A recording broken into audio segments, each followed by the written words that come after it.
Hora de falar sobre a torcida do Cruzeiro. Se a Raposa tem fracassado nas últimas 3 partidas no Mineirão, não é por culpa de seu torcedor. É que o Cruzeiro já colocou em 6 partidas do atual Campeonato Brasileiro mais de 50 mil torcedores. Número que inclui também pagantes, mas também aqueles que conseguem entrar com ingressos gratuitos. Bora aos jogos em que o Cruzeiro mais levou torcedores: 61.106 torcedores no empate contra o Galo em 18 de maio, 59.345 torcedores na derrota para o Santos nesse domingo, 57.747 torcedores na vitória por 2-1 contra o Palmeiras, 52.850 torcedores no 4-0 em cima do Juventude, 52.802 torcedores na derrota por 2-1 para o Ceará e 52.792 torcedores no Cruzeiro 2, Flamengo 1. Repare como o Cruzeiro tem conseguido bons resultados contra adversários na parte de cima da tabela e como sofre quando enfrenta times que se fecham para jogar contra a Raposa. Só para completar, o Cruzeiro fez 10 partidas em casa e tem uma média próxima a 45 mil torcedores por partida como mandante.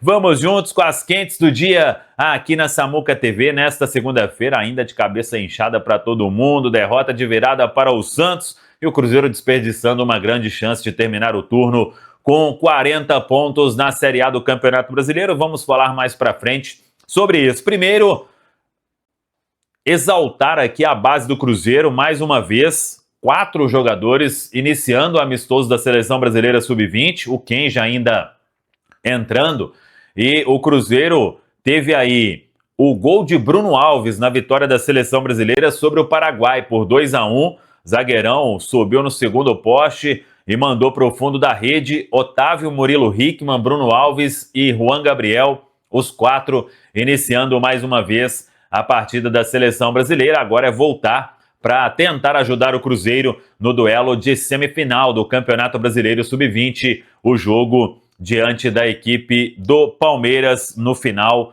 desta semana. Na sexta-feira, o Cruzeiro entra em campo lá em São Paulo, diante da equipe do Palmeiras, e aí é o duelo para buscar esta vaga na próxima fase aí do Brasileiro, né? Aí seria a decisão do Brasileiro Sub-20, mais uma vez Cruzeiro e Palmeiras medindo forças na categoria. O time profissional do Cruzeiro de folga nesta segunda, também nesta terça, depois de uma longa maratona, né? O Cruzeiro tendo aí uma semana inteira, aliás, até a outra segunda-feira, né? Quando vai a Mirassol enfrentar a equipe do Mirassol. Os trabalhos serão retomados na quarta-feira à tarde. Aí o Leonardo Jardim tem quarta, quinta, sexta, sábado e domingo. 5 dias de treino até o duelo diante da equipe do Mirassol, quando o Cruzeiro vai estar bem desfalcado. Por quê?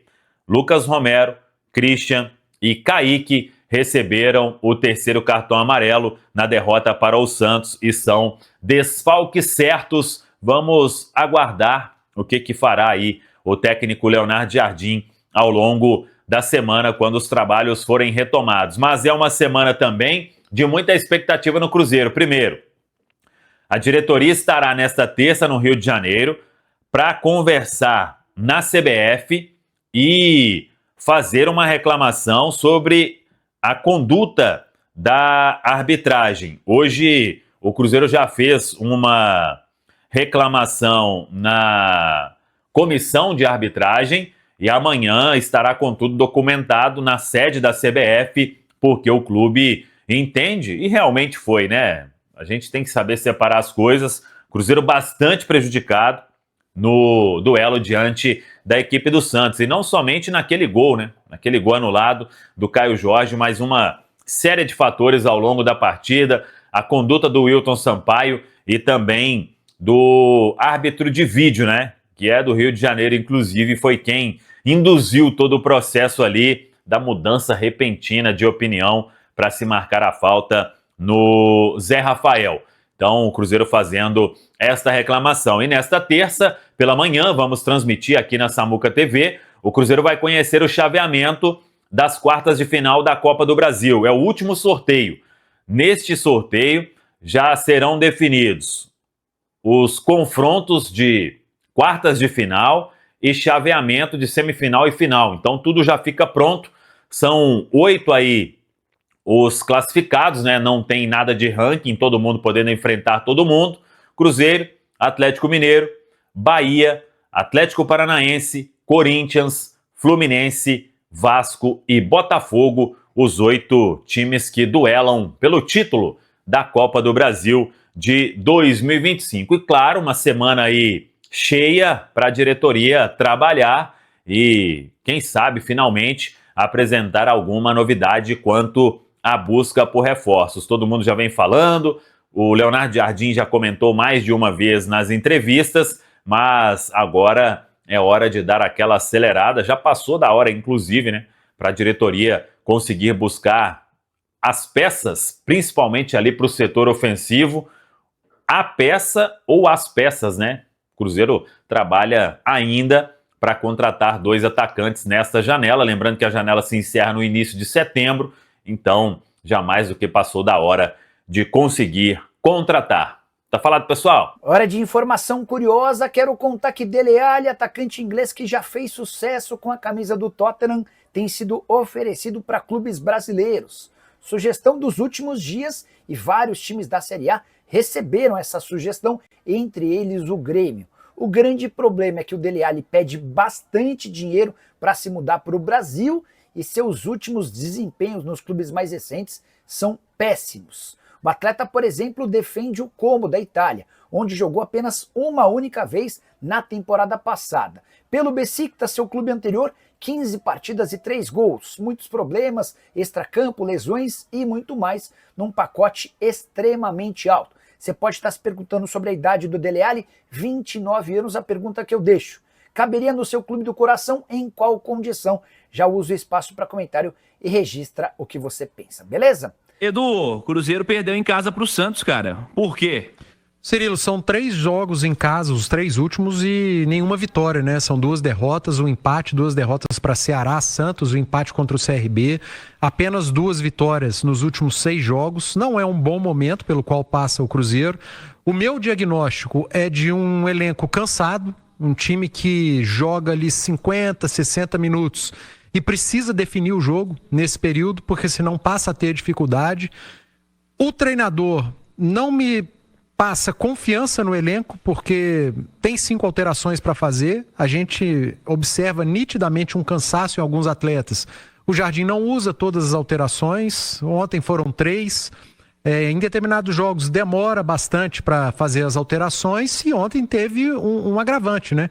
Que foi um erro da arbitragem, uma falta de critério absolutamente sem nenhuma explicação, o que foi feito ontem pelo VAR no Mineirão, pelo Wilton Pereira Sampaio também, o árbitro de campo. Muitas reclamações dos 2 lados, mas principalmente do lado do Cruzeiro, né? Porque se ele marcou aquela falta do Matheus Pereira, ele deveria ter marcado um pênalti a favor do Cruzeiro no primeiro tempo, ou não marque nenhum dos 2. O Cruzeiro ainda reclama um segundo amarelo para o Cabadeiro, jogador do Santos, que entrou no segundo tempo e que deu uma assistência e fez um gol, e que eu concordo, ele poderia sim ter tomado o segundo cartão. Santistas reclamam de um segundo cartão para o Romero, por conta de um braço que sobrou, um cotovelo ainda no primeiro tempo, e aí é um lance de interpretação. Foi desastrosa a arbitragem no Mineirão, mas a arbitragem brasileira é desastrosa, né? E aí os clubes só reclamam quando são prejudicados. São beneficiados num dia, prejudicados no outro, e vida que segue. Mas eu acho que o Cruzeiro, olhando para os problemas internos, é essa questão física. O Cruzeiro vai ter agora 14 dias e 2 jogos apenas. Ideal para recuperar jogador, para descansar o elenco, recuperar física e mentalmente, e aí sim a gente vai poder ter a certeza se realmente o problema do Cruzeiro nesse momento é cansaço. Tendo esse período de descanso, o que eu espero é que o Cruzeiro volte naquela intensidade que a gente aprendeu a ver no início do campeonato. Ale Oliveira, um abraço, boa noite. Ale, por que o Cruzeiro tem enfrentado dificuldades nos jogos recentes, em especial como mandante? Tudo bem, Ale? Tudo bem, Cirilo. Um abraço para você, para os companheiros e para todo mundo que nos consagra na rádio mais ouvida do Brasil. E nesses 3 últimos jogos como mandante, que o Edu citou, tem uma curiosidade, né? Os 3 times que o Cruzeiro enfrentou eram menos fortes que ele, Cruzeiro. Eram times mais frágeis tecnicamente, né? Ceará, Santos e o CRB. E aí talvez você possa identificar uma dificuldade, né, do Cruzeiro quando pega adversários com essa característica, né? Porque contra os times de maior investimento do campeonato, o Cruzeiro foi muito bem obrigado. Você pode aí destacar claramente contra os adversários mais poderosos do campeonato, atuações que foram, assim, de excelência do Cruzeiro, né? Palmeiras, Flamengo, Bahia, Botafogo. Agora, quando pega esse tipo de adversário, que o Edu citou, esses 3 últimos jogos como mandante, você tem um pouquinho mais de dificuldade, porque o Léo Jardim montou o seu time de uma maneira para enfrentar esses adversários mais fortes, em que você tem uma compensação física, tática e de marcação pelos homens de lado, de beirada, e você perde um pouquinho em criatividade. E aí talvez fosse o caso, embora o primeiro tempo ontem tenha sido um massacre, né? Foi um baile do Cruzeiro. Você pode pensar em alguns momentos em modificar um pouco esse desenho, sair da zona de conforto, colocar alguém mais criativo, já que ele mesmo falou que ele não tem esse cara de habilidade pelo lado, de repente botar um pouco mais de técnica, porque o adversário exige menos no momento defensivo.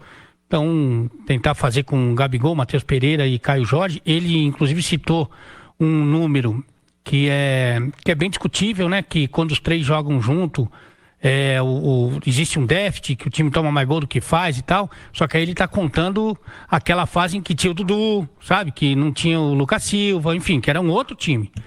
A gente pode discutir muito isso e acho que ele pode trabalhar para isso também. Ele pode montar um esquema que possibilite os 3 de jogar junto para dar criatividade justamente contra esses times de menor expressão, não digo, né, mas de menor força técnica, viu, Cirilo? Fio, Ale, Vinícius Andrade, quero também sua leitura sobre esse desafio do fim de semana, Cruzeiro derrotado pelo Santos. Boa noite, Vinícius. Fala, Cirilo, ótima noite, Ale, Panzi, para todos que estão conosco na turma do bate-bola. O primeiro tempo do Cruzeiro, acho que foi bem no nível do que a gente já estava acostumado a ver nos grandes jogos que o Cruzeiro fez. Então, tudo bem que faltou gás no segundo tempo, mas na primeira etapa o Cruzeiro foi avassalador, faltou matar o jogo. O Cruzeiro criou chances para poder definir o confronto na primeira etapa. O Santos teve uma grande chance que foi com o Neymar, mas o Cruzeiro também empilhou oportunidades, né? O Brazão foi o grande nome do Santos no primeiro tempo. E aí, quando você não mata o jogo, o Cruzeiro pagou caro por isso, e no segundo tempo, quando o time cansou, o Santos foi fazendo as trocas, melhorando na partida. Até acho que ficou um jogo até mais confortável para o que o Cruzeiro está acostumado, que é quando o adversário encara de igual para igual e daria muitos espaços como deu, só que aí realmente o Cruzeiro foi irreconhecível, né? Foi um Cruzeiro bem diferente. E já que faltou perna, aí a minha crítica ao Leonardo Jardim, que faz um excelente trabalho, ainda que você perca tecnicamente com as peças que vão entrar do banco de reservas, mas você pelo menos dá uma oxigenada no time. Então é preferível, nesse momento, perder um pouco tecnicamente, mas manter a intensidade para você continuar encarando de igual para igual o adversário, do que manter um time muito cansado em campo. Para mim, também foi esse o diagnóstico, um Cruzeiro que faltou perna no segundo tempo e que também faltou matar o jogo quando teve as oportunidades. Que é bem discutível, né? Se perder tecnicamente, porque você tem no banco o Mateuzinho, você tem no banco o Gabigol, né? Você tem no banco o Eduardo, que tem entrado sempre, né? Marquinhos, que outro dia... Os caras entraram. Então, assim, eu acho que é bem discutível, né? Eu acho que é mais uma perda tática do que exatamente tecnicamente, né? Fala, pessoal, estamos aí com atualizações importantes do Cruzeiro. Se inscreva e ative o sininho para receber mais atualizações da Raposa todos os dias. Deixe seu like, que é muito importante para o crescimento do canal. Utilize o espaço aqui embaixo para registrar sua opinião. Ficamos por aqui com mais esse giro de notícias. Um abraço e até o próximo vídeo.